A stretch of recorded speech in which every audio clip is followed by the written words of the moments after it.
Bapak Ibu, izinkan saya menyampaikan sebuah pantun.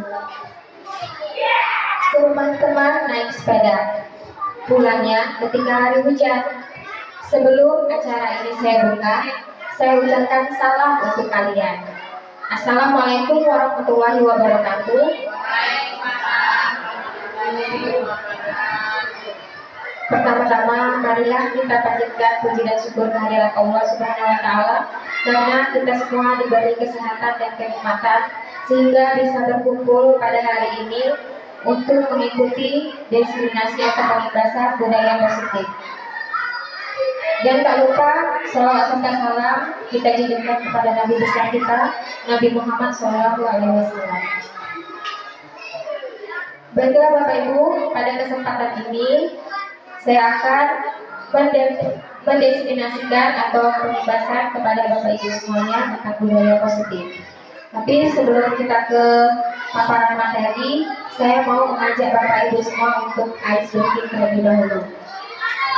Jadi di sini saya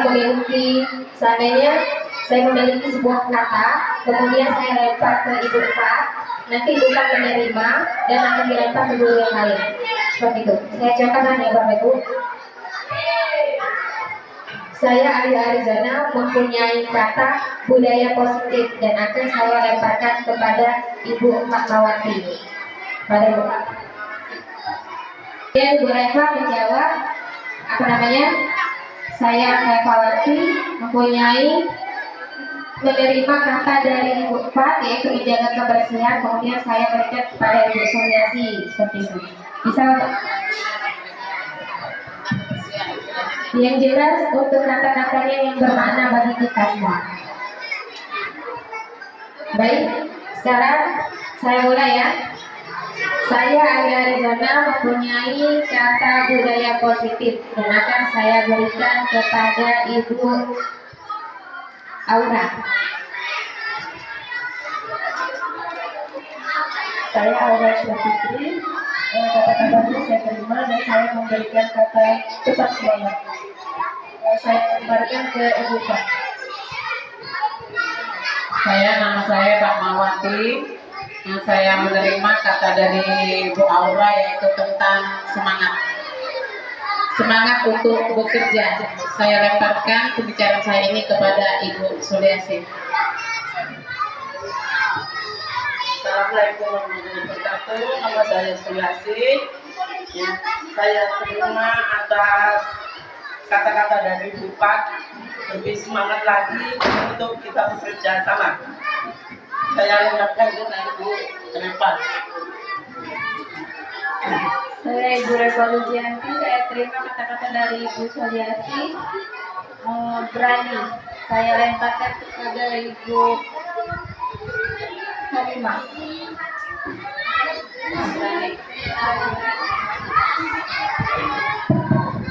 Assalamualaikum warahmatullahi wabarakatuh. Saya Halimah menerima kata-kata dari Ibu Eva, berani. Berani dalam arti kata berani berbuat, berani bertanggung jawab. Untuk selanjutnya saya lempar ke Ibu Tini Mariani. Saya Ibu Tini Mariani menerima kata-kata dari Ibu Fatmawati, Ibu Halimah, yaitu kata-kata berani berbuat, berani bertanggung jawab. Jadi apa yang kita lakukan harus kita bertanggung jawabkan. Saya lempar ke Ibu Musriati.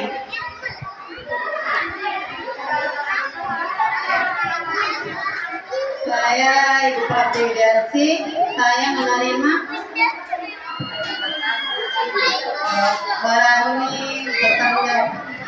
Maksudnya berani bertanggung jawab tadi, contohnya kalau siswa berarti harus bertanggung jawab atas tugas-tugasnya. Saya lempar ke Ibu Nia Windari.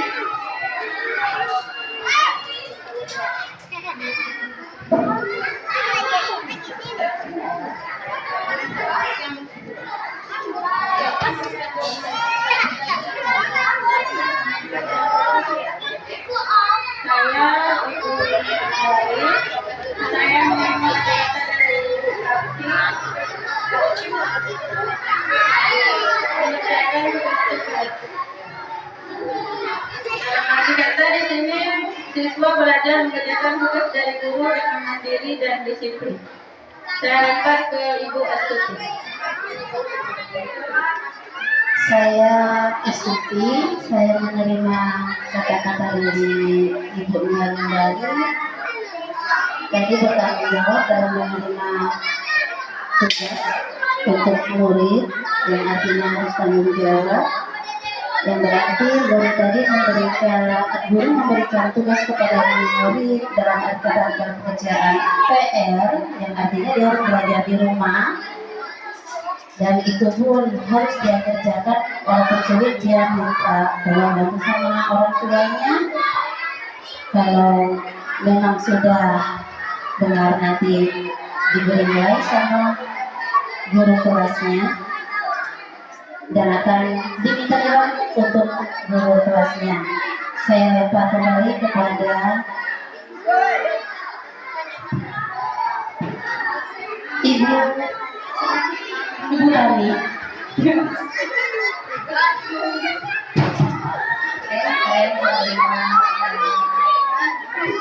kata-kata dari yaitu bertanggung jawab. Bertanggung jawab mengerjakan PR. Di sini saya akan menjelaskan bertanggung jawab mengenai tugas sebagai siswa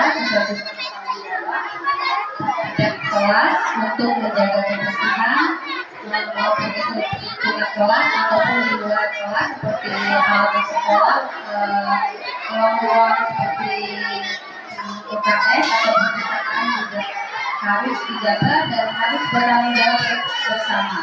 Tidak hanya guru maupun petugas kebersihan,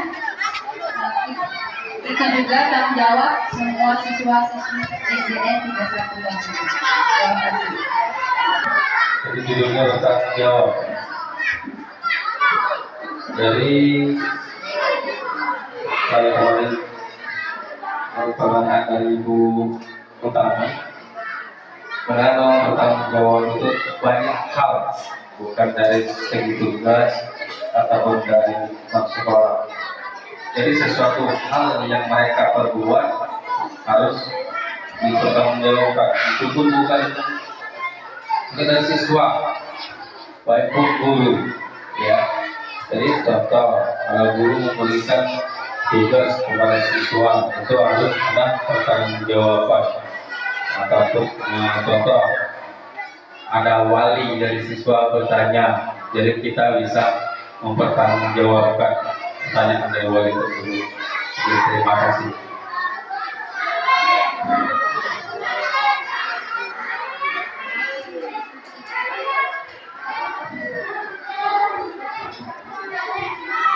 Ya, baik, terima kasih Bapak Ibu. Nah, jadi yang Bapak Ibu sebutkan itu semuanya sudah merupakan budaya positif. Nah, sekarang kita lanjutkan.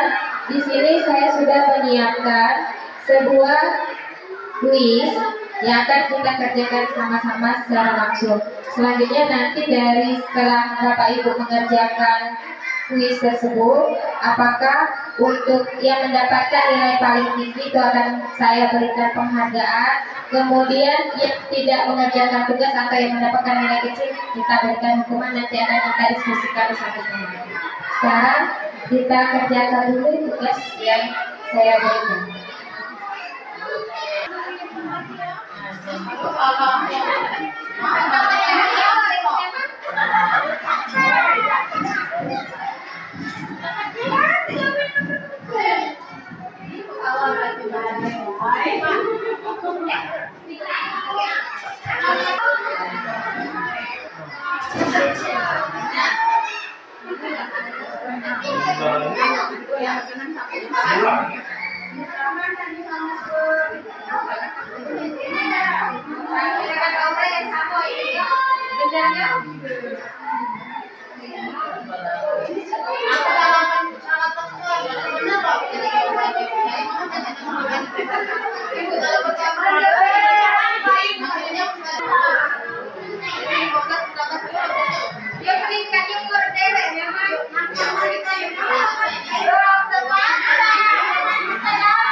Sinyal, sinyal, sinyal.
Bisa bisa.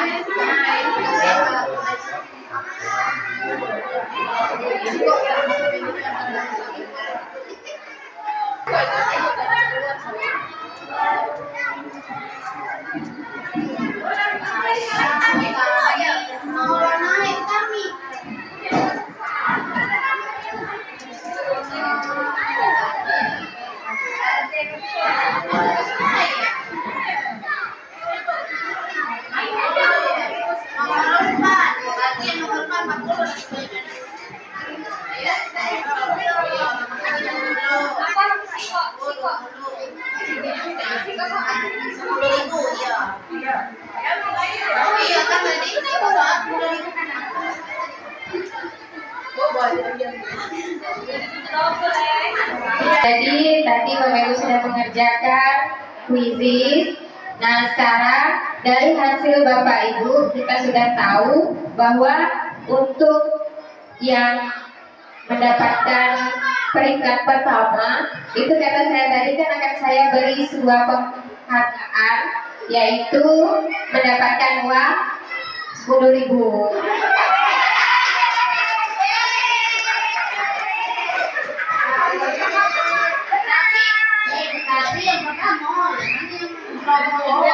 Ini jadi penghargaan dari saya.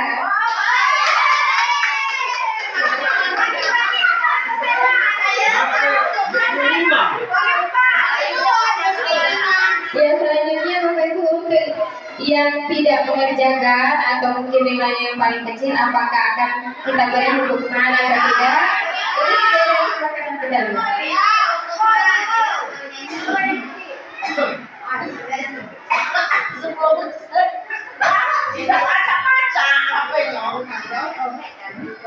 Jadi kira-kira bagaimana Bapak Ibu?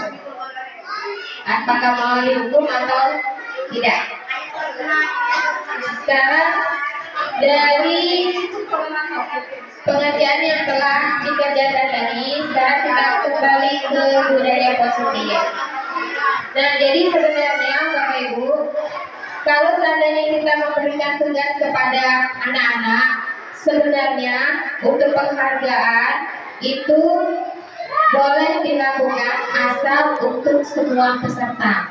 Jadi seandainya Bapak Ibu tadi kan sudah melakukan pekerjaan, jadi untuk penghargaannya harus kita berikan kepada semua peserta. Contohnya seperti ini. Ya Bapak Ibu sudah mengerjakan kuisis semuanya, jadi saya berikan penghargaan, tepuk tangan untuk kita semua.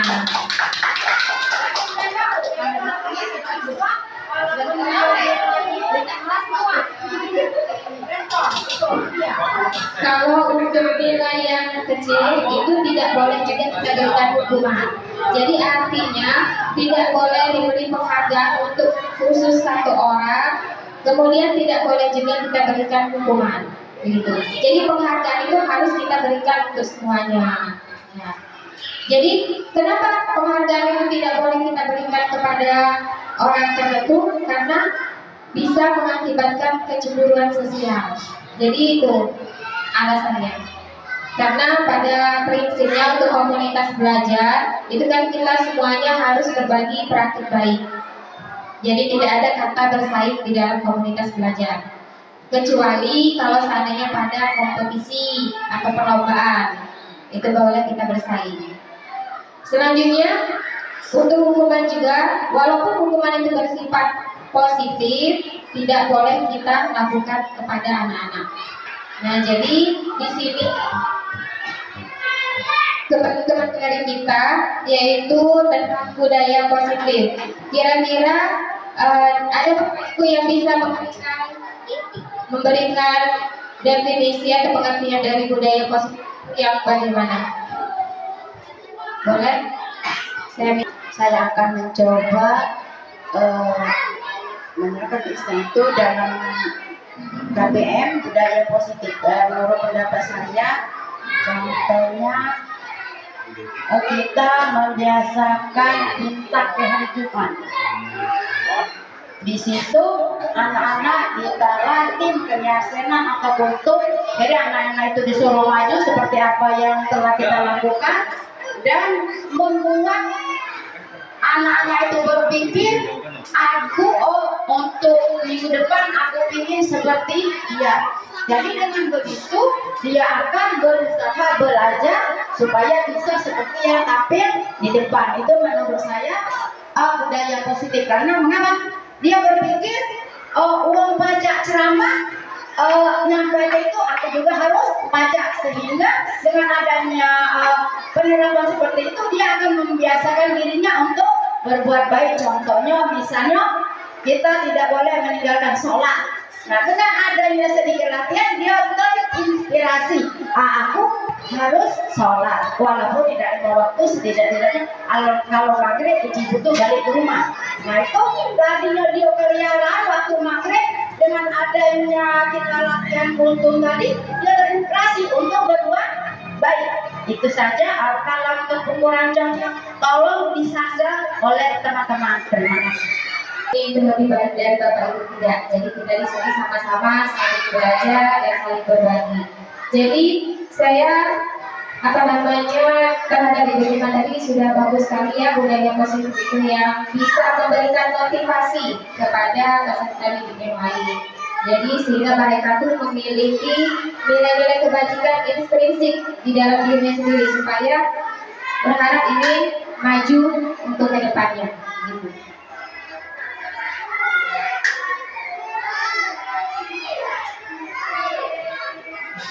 Ya, jadi di sini Bapak Ibu untuk budaya positif di sekolah itu pengertiannya yaitu nilai-nilai dan kebiasaan-kebiasaan di sekolah yang berpihak pada peserta didik agar mereka dapat berkembang menjadi pribadi yang kritis, penuh hormat dan bertanggung jawab. Jadi di sana terdapat nilai-nilai kebajikan.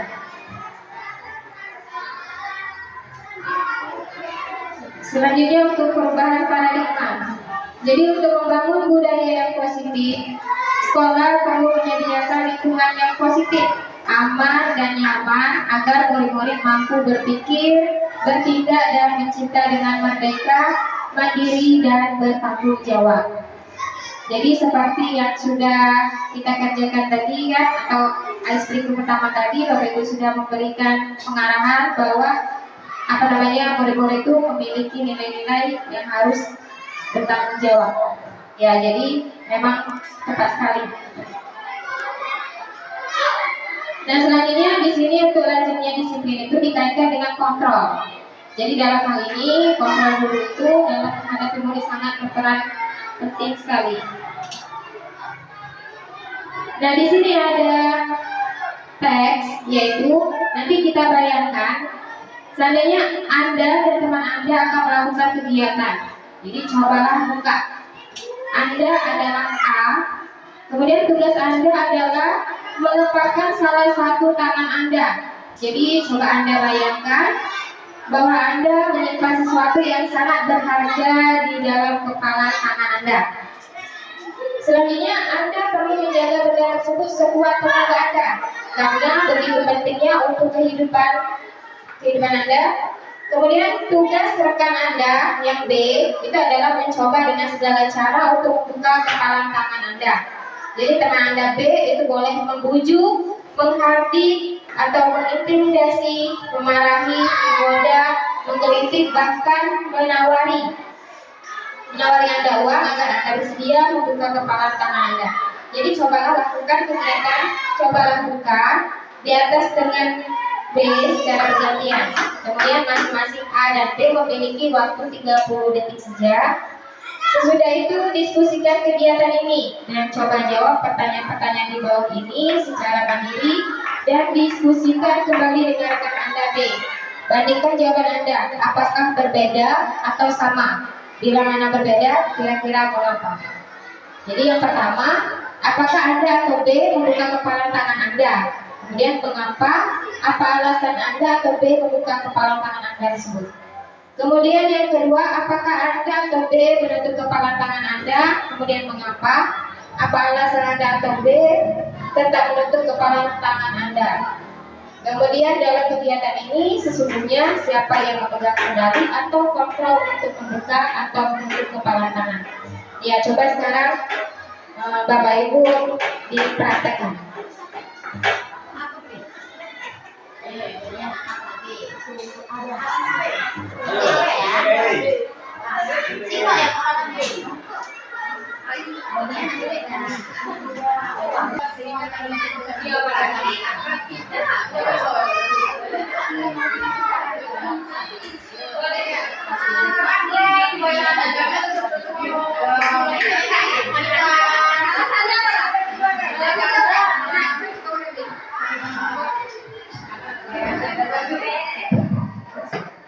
Jadi menurut saya jawaban nomor 1 itu apakah Anda atau B membuka kepalan tangan Anda? Saya tidak membuka kepalan tangan saya. Selanjutnya nomor 2 itu apakah Anda atau B menutup kepalan tangan Anda? Ya, saya tetap menutupnya karena di bayangan saya yang saya genggam itu adalah emas. Jadi pasti lebih berharga daripada uang yang ditawarkan oleh rekan saya B. Iya. Jadi dalam kegiatan nomor 3 selanjutnya, dalam kegiatan ini sesungguhnya siapa yang memegang kendali atau kontrol untuk membuka atau menutup kepalan tangan Anda? Yang memegang kontrol saya sendiri. Saya bisa berpikir apakah barang yang di tangan saya lebih berharga daripada apa yang ditawarkan. Itu, terima kasih. Terima kasih pada Ibu Aura. Ya, jadi jawaban Ibu Aura itu tetap di. Jadi untuk yang memegang kontrol itu yang mengepal tangannya. Jadi walaupun orang tersebut membujuk atau merayu dengan apapun, kalau kita seandainya tetap dengan pendirian tidak mau membuka kepala, berarti kontrol ada pada diri kita sendiri.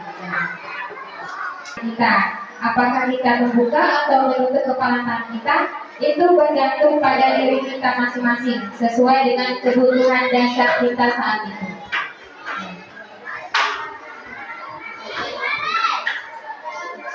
Selanjutnya di sini ada siapa sesungguhnya yang memiliki kontrol. Nah, jadi di sini ada stimulus respon dan perbedaan dengan teori kontrol. Jadi kalau stimulus respon, di sini kita mencoba mengubah orang agar berpandangan sama dengan kita. Tapi kalau pada teori kontrol, kita berusaha memahami pandangan orang lain tentang dunia. Kemudian perilaku buruk dilihat sebagai suatu kesalahan. Itu untuk stimulus respon. Sedangkan pada teori kontrol, semua perilaku memiliki tujuan. Kemudian orang lain bisa mengontrol saya. Tapi pada teori kontrol, hanya Anda yang bisa mengontrol diri Anda. Selanjutnya, saya bisa mengontrol orang lain. Anda tidak bisa mengontrol orang lain. Kemudian pemaksaan ada pada saat rujukan gagal.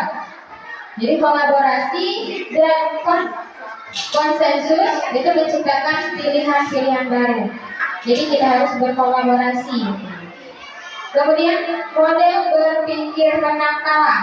Kalau pada teori kontrol itu model berpikir menang-menang. Jadi kita tuh bertujuan untuk maju-maju terus. Nah, sekarang di sini ada filosofi Ki Hajar Dewantara. Jadi tujuan dari pendidikan yaitu menuntun segala kodrat yang ada pada anak-anak agar mereka dapat mencapai keselamatan dan kebahagiaan yang setinggi-tingginya, baik sebagai manusia maupun sebagai anggota masyarakat. Jadi oleh sebab itu, pendidik itu harus hanya dapat menuntun tumbuh atau hidupnya kekuatan kodrat yang ada pada anak-anak agar dapat memperbaiki lakunya. Jadi bukan dasarnya hidup dan tumbuhnya kekuatan kodrat anak. Jadi Bapak Ibu, intinya anak-anak itu pastinya memiliki bakat masing-masing. Nah, jadi kita itu sebagai pendidik hanya bisa menuntun. Jadi seandainya anak tersebut dia memiliki bakat, seandainya dia kemampuannya bernyanyi bagus kan, nah itu kita bisa tuntun, berarti anak tersebut memiliki kemampuan di sana. Selanjutnya, seandainya anak tersebut menyukai di bidang olahraga, berarti kan potensinya di bidang olahraga. Jadi kita hanya bisa menuntut, tidak untuk memperbaiki dasarnya, karena pada dasar anak memiliki potensi masing-masing.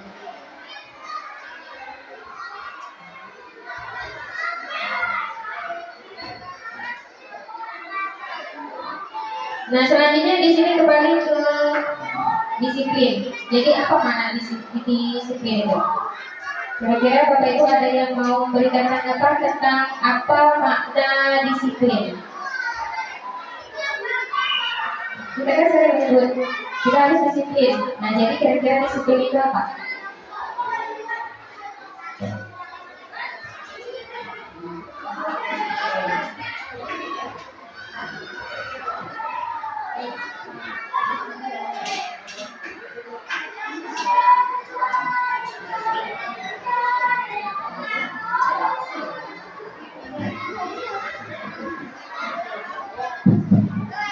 Menurut saya disiplin atau makna disiplin. Ya, disiplin itu kita langsung contoh konkret. Anak-anak seperti peraturan yang ada di SD kita, disiplin waktu. Anak-anak harus datang sebelum 15 menit sebelum launching dimulai. Dan disiplin yang piket. Sebelum jam 7 anak-anak harus selesai piket. Misalnya di Kupat yang piket lapangan harus segera sebelum masuk, sebelum launching harus latihan piket lapangan. Disiplin belajar begitu juga. Saat belajar, Bu, tak izin. Nah, kita sebagai guru memberikan kalau nggak saat belajar, tak izin baik, tidak fokus lagi kalau belajar, contoh. Nah, itu saja. Jadi menurut saya disiplin itu disiplin waktu, disiplin pakaian yang rapi, disiplin dari rumah juga, waktu main-main, waktu tidur-tidur, waktu belajar-belajar, waktu sholat, itu saja. Boleh ditambahkan, pasti banyak orangnya. Terima kasih.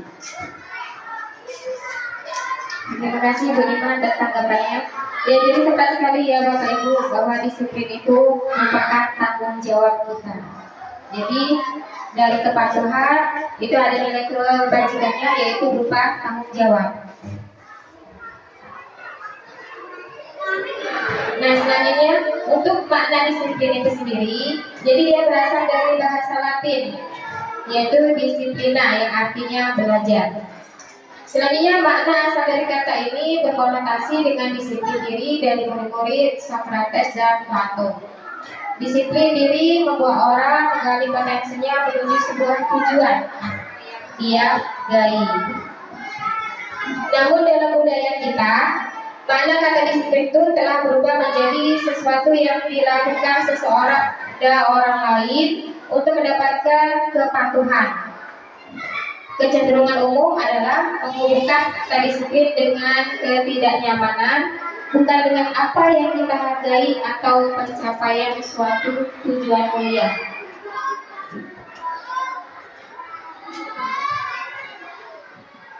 Nah, jadi disiplin itu adalah kemampuan memerintah diri sendiri dalam mengontrol dan menguasai diri untuk memilih tindakan yang mengacu pada nilai-nilai yang kita hargai dengan penuh tanggung jawab tanpa terperintah orang lain. Jadi dengan kesadaran diri sendiri.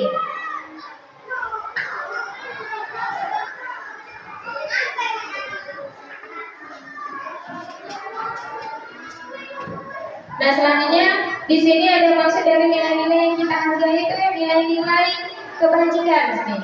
Yang sifat-sifat positif manusia yang merupakan tujuan mulia. Jadi nilai-nilai kebajikan di sini adalah sifat-sifat positif manusia yang merupakan tujuan mulia yang ingin dicapai setiap individu. Jadi apa saja nilai-nilai kebajikan itu tentunya ada pada profil pelajar Pancasila. Jadi yang pertama yaitu beriman dan bertakwa kepada Tuhan Yang Maha Esa dan berakhlak mulia. Kemudian mandiri. Selanjutnya bernalar kritis, berkebinekaan global, bergotong royong dan kreatif.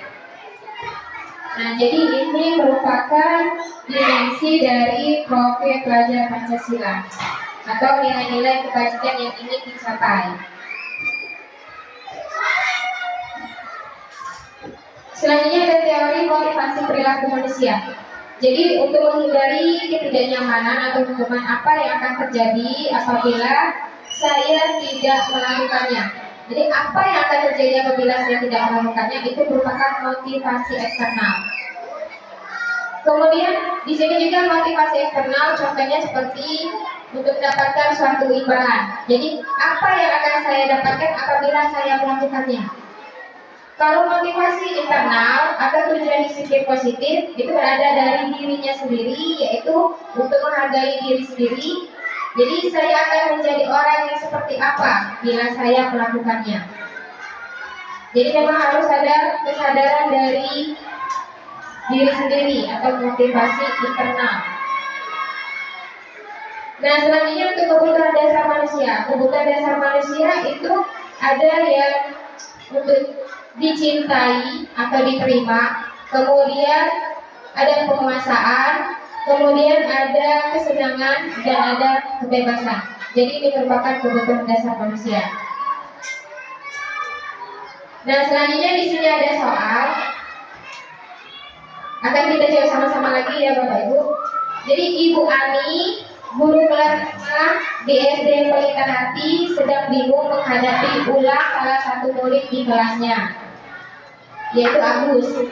Beberapa anak telah datang dan mengeluhkan Agus yang seringkali meminta bekal makan siang mereka dengan paksa. Jika Anda menghadapi situasi seperti Ibu Ani, apa yang akan Anda lakukan? Menurut Anda, kira-kira apa alasan Agus melakukan hal itu? Nah, jadi sebelum dijawab, sekarang kita ice breaking lagi ya Bapak Ibu. Jadi untuk ice breaking di sini dengan bertepuk tangan. Jadi seandainya saya bilang pagi, berarti tepuk tangannya 1 kali. Kalau siang 2 kali, kalau sore 3 kali, dan malam tidak bertepuk. Ya, saya coba ya Bapak Ibu. Pagi, siang, malam.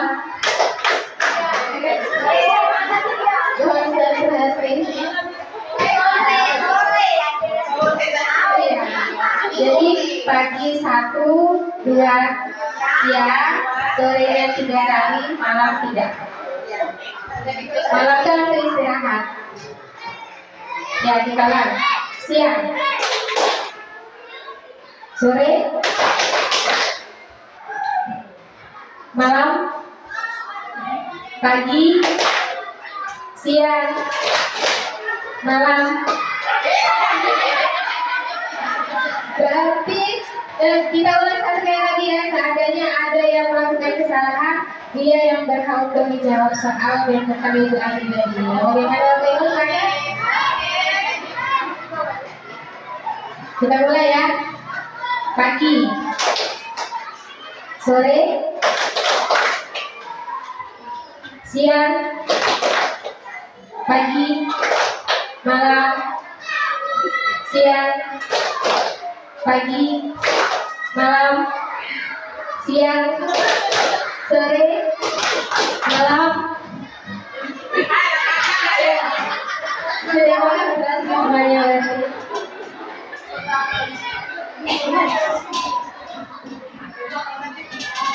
Sekarang kita simak ke soal. Tapi sebelumnya dari soal tadi kira-kira kita apa dulu di sini ada pertanyaan apa perbedaan hukuman, konsekuensi dan restitusi. Jadi dari soal tadi apakah kita nanti memberikan hukuman, konsekuensi atau restitusi pada Agus. Jadi kita kembali ke soal tadi ya Bapak Ibu.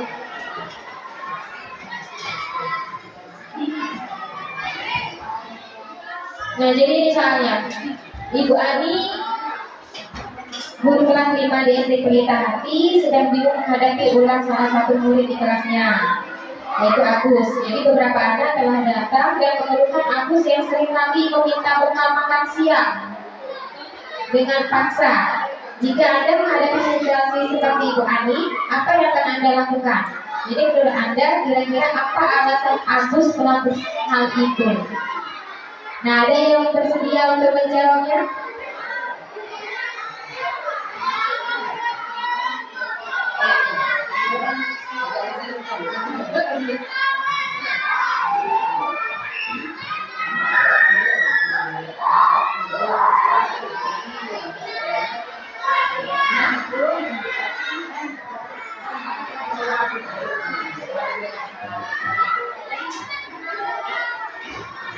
Assalamualaikum warahmatullahi wabarakatuh. Kita punya anak yang seperti Agus ini selalu berjaga temannya dan selalu meminta bekal dari kawan-kawannya ya. Di sini kalau sebagai saya menjadi guru anak ini, coba kita tanya, kita dekati, kita dengar, kita bujuk. Apa alasan si Agus ini setiap hari meminta bekal kepada anaknya? Jangan kita marah atau jangan kita bentak, kita lembuti. Apa sebab dan sehingga dia selalu setiap hari meminta bekal anak-anak ini? Apakah memang dari rumah belum sarapan, ataukah memang anak ini memang sifatnya seperti itu? Dengan adanya pendekatan kita kepada anak, kita bujuk, nanti kita tahu apa alasan. Itu saja jawaban dari saya. Ya, terima kasih pada Ibu Fatmawati.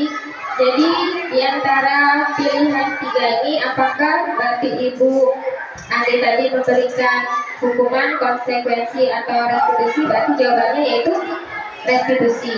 Ya, tepat sekali ya pada Ibu Pat. Jadi Ibu Andi telah melakukan restitusi, yaitu memperbaiki kesalahan pada Agus.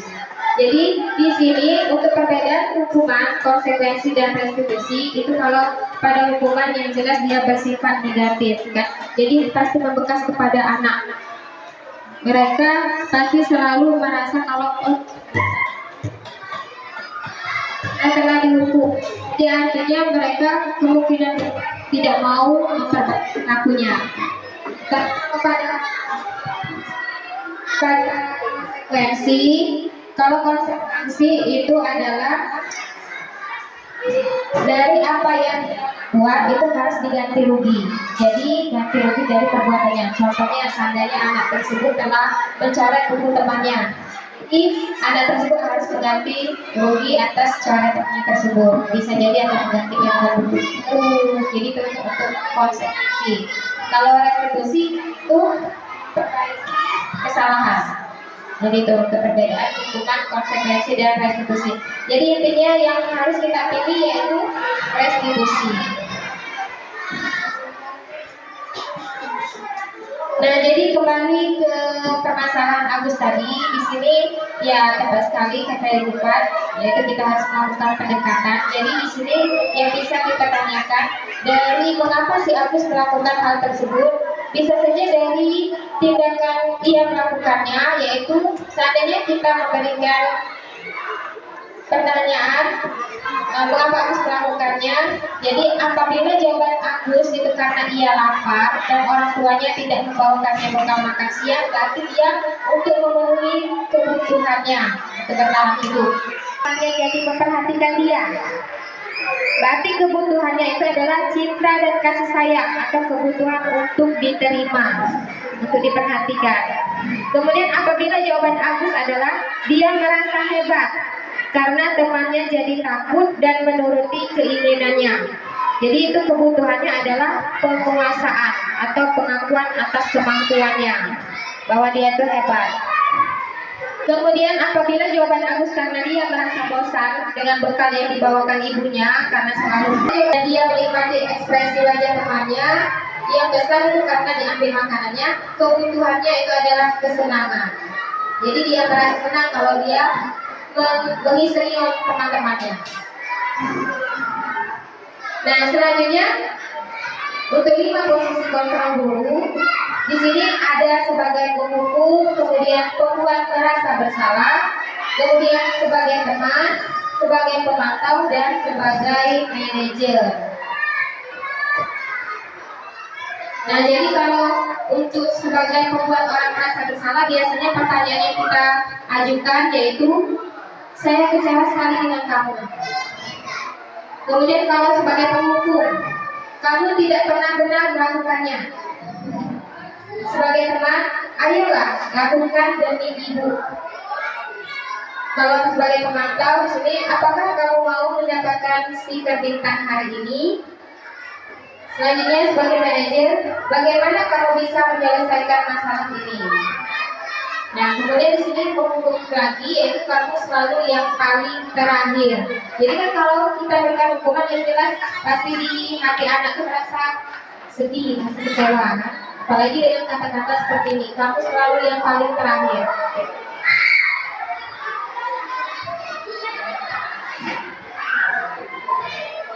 Nah, jadi intinya di sini untuk melakukan budaya positif, yang pertama kita lakukan yaitu dari peraturan kelas, kita buat peraturan kelas. Selanjutnya dari peraturan kelas menjadi keyakinan kelas, kemudian menjadi lingkungan positif, dan terakhir menjadilah budaya positif. Nah, keyakinan kelas, apa itu keyakinan kelas? Jadi di sini kita sebagai guru, apalagi guru kelas itu sebenarnya perlu untuk membuat keyakinan kelas. Karena dari restitusi itu kita nanti akan kembali ke keyakinan kelas. Jadi keyakinan kelas di sini artinya nilai-nilai kebajikan atau prinsip-prinsip universal yang disepakati bersama secara universal, lepas dari latar belakang suku, negara, bahasa maupun agama. Selanjutnya menurut dosen tahun 1998, suatu keyakinan akan lebih memotivasi seseorang dari dalam atau intrinsik. Seseorang akan lebih bersemangat untuk menjalankan keyakinannya daripada hanya sekedar mengikuti serangkaian peraturan. Nah, jadi untuk keyakinan kelas yang jelas di dalamnya terdapat nilai-nilai kebajikan tadi.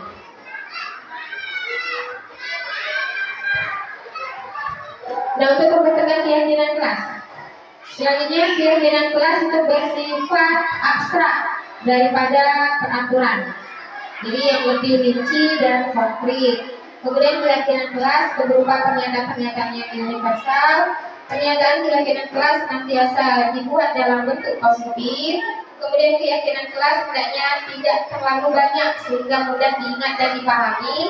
Semua warga kelas sebaiknya ikut berkontribusi dalam membuat kegiatan kelas lewat curah pendapat dan bersedia meninjau kembali keyakinan kelas dari waktu ke waktu. Coba kira-kira di sini keyakinan kelas yang seperti apa yang untuk kedepannya Bapak Ibu akan buat? Contohnya.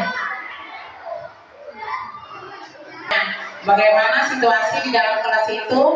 Oh, indah, nyaman, dingin, dan belajarnya juga sportif.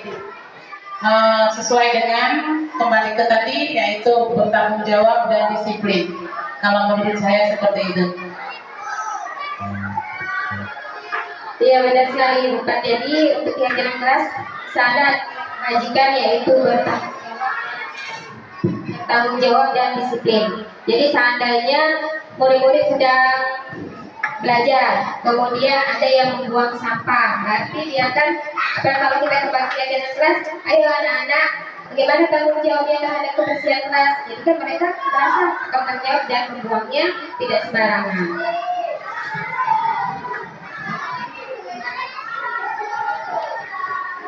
Nah, di sini ada perbedaan antara peraturan dan keyakinan kelas. Jadi kalau untuk peraturan Ini selalu kembalikan buku ke tempatnya. Seandainya ada peraturan sekolah, yaitu selalu kembalikan buku ke tempatnya. Kemudian untuk keyakinan kelasnya apa? Berarti tanggung jawab. Terus dilarang mengganggu orang lain, berarti menghormati orang lain dan dirinya sendiri. Kemudian hadir di sekolah 15 menit sebelum pembelajaran dimulai, berarti menghormati orang lain dan komitmen pada tujuan atau berkomitmen. Selanjutnya dilarang melakukan kekerasan. Jadi artinya itu untuk keyakinan kelasnya yaitu keselamatan dan menghormati orang lain. Kemudian dilarang menggunakan narkotika, berarti untuk kesehatan keyakinannya. Kemudian bergantian atau menunggu giliran, berarti menghormati orang kesehatan dan keselamatan. Dan jangan berlari di kelas atau koridor. Jadi untuk keselamatan atau keamanan juga. Nah, jadi contoh yang lain seandainya dari ini kan dalam kelas ya Bapak Ibu untuk menjaga keselamatan atau keyakinannya tadi yaitu menjaga keselamatan. Tapi kalau dari motivasi eksplisit yaitu satunya kena silang. Jadi yang pertama yaitu harus dari motivasi intrinsik dulu. Nah, kemudian di sini dari keyakinan tadi kita bisa membuat kesepakatan kelas. Kesepakatan kelas itu harus didiskusikan dulu dengan anak-anak. Nah, ini segitiga restitusi. Jadi untuk segitiga restitusi yaitu proses menciptakan kondisi bagi murid untuk memperbaiki kesalahan mereka sehingga mereka bisa kembali pada kelompok mereka dengan karakter yang lebih kuat. Jadi ini untuk pengertian segitiga restitusi. Dan sekarang untuk semangat lagi kita ice breaking lagi dulu ya Bapak Ibu. Bapak Ibu yang punya ice breaking silakan.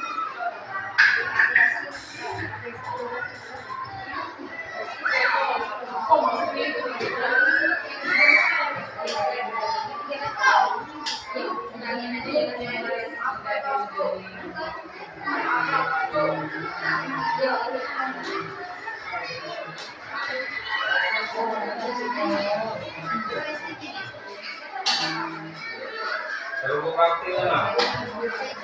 Ayo praktik. Anak-anak kamu banyak. Bukan nyawa dulu tadi.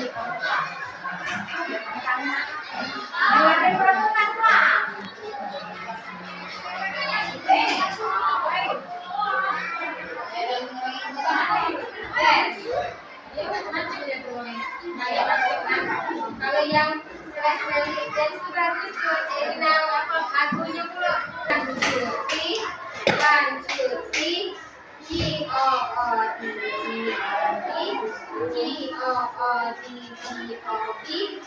good job.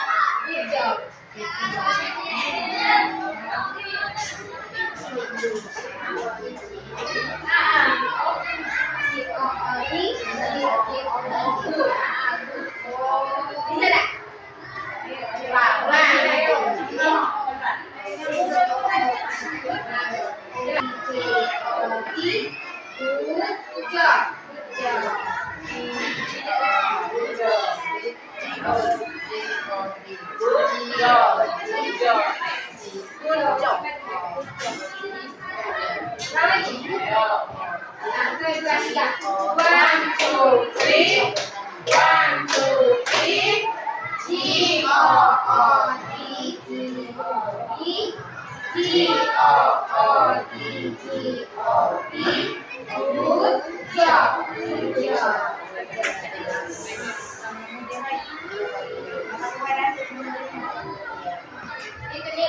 Ice breaking itu untuk semangat.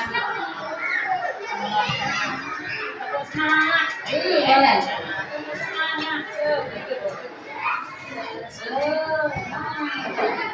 Ya coba Bapak Ibu kita tepuk semangat dulu.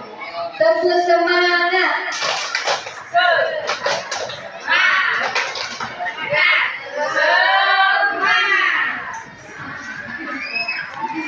Ya Bapak Ibu. Jadi sekarang kita kembali ke segitiga restitusi. Nah inilah yang untuk kita melakukan pendekatan kepada murid yang bermasalah. Jadi dengan menggunakan segitiga restitusi. Jadi untuk proses menciptakan kondisi bagi murid untuk memperbaiki kesalahan mereka sehingga mereka bisa kembali pada kelompok mereka dengan karakter yang lebih kuat. Jadi melalui restitusi guru dapat membantu murid menjadi lebih memiliki tujuan disiplin positif serta memulihkan dirinya setelah berbuat salah. Kemudian membantu murid untuk jujur pada dirinya sendiri dan mengevaluasi dampak dari kesalahan yang dilakukan.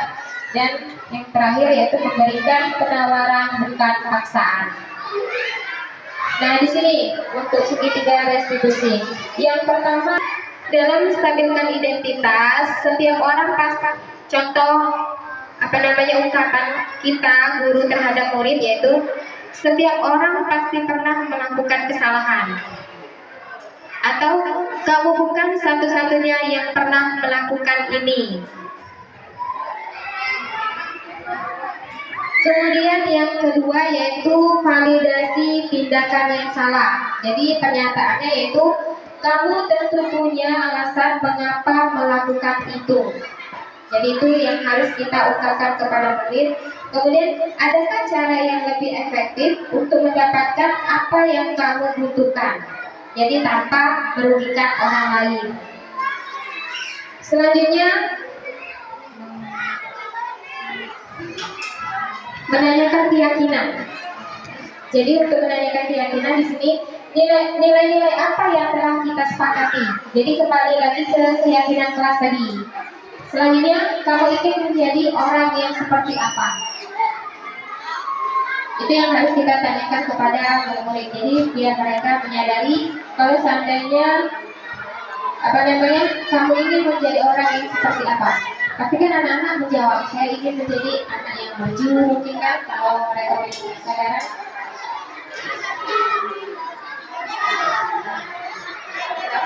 Nah di sini untuk tahapan segitiga restitusi yang pertama tadi menstabilkan identitas. Jadi untuk berbuat salah itu tidak apa-apa, atau tidak ada manusia yang sempurna. Selanjutnya saya juga pernah melakukan kesalahan seperti itu. Kita bisa menyelesaikan ini. Atau bapak atau ibu tidak tertarik mencari siapa yang salah, tapi bapak ibu ingin mencari solusi dari permasalahan ini. Kemudian kamu berhak merasa begitu.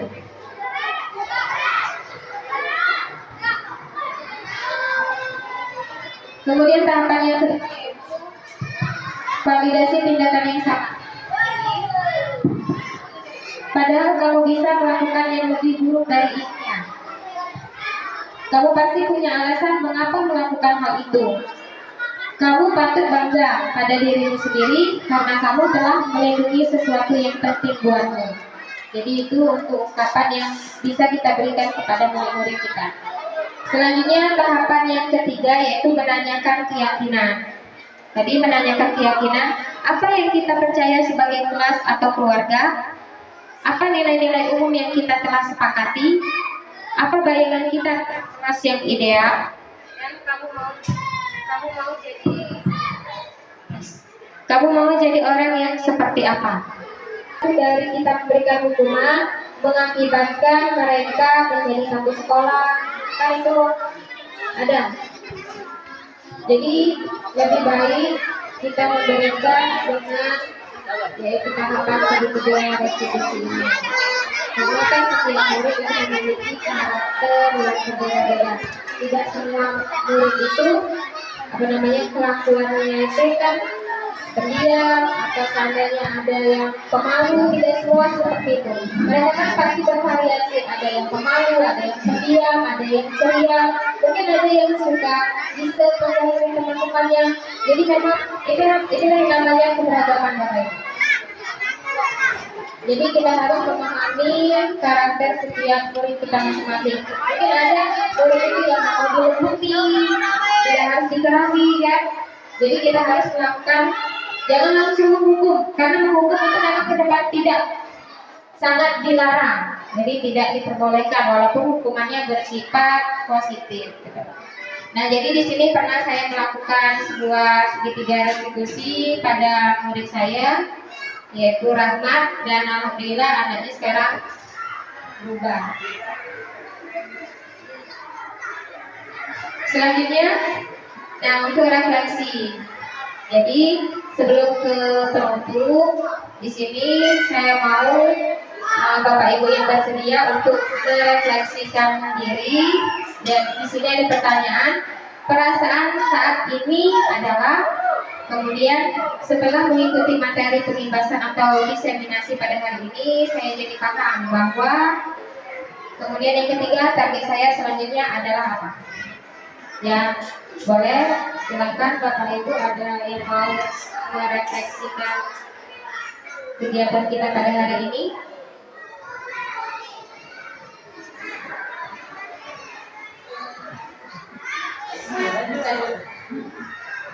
Atau kita ice breaking terlebih dahulu. Nah, jadi kesepakatan kita nanti kalau seandainya ada yang melakukan kesalahan dari teman-teman, itu untuk merefleksikan dirinya pada hari ini. Sepakat tak sama ibu?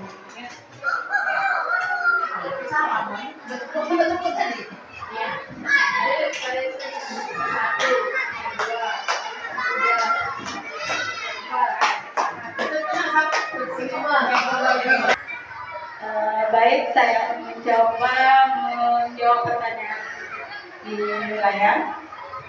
Pertama, perasaan saat ini adalah senang, bahagia. Yang kedua, setelah mengikuti materi pengimbasan atau diseminasi pada hari ini, saya jadi paham bahwa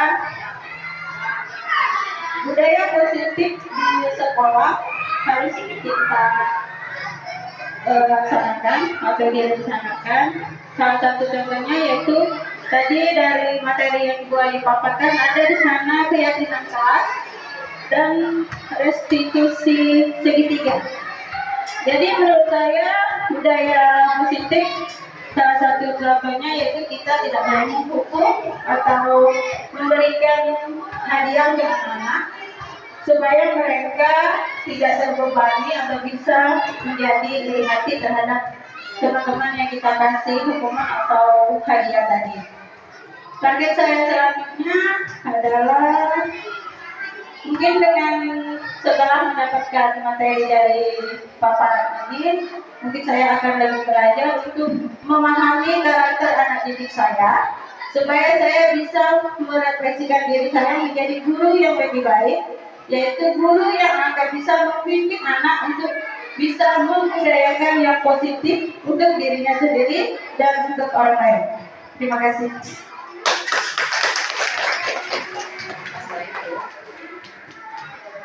Terima kasih pada Ibu yang menjadi tanaman.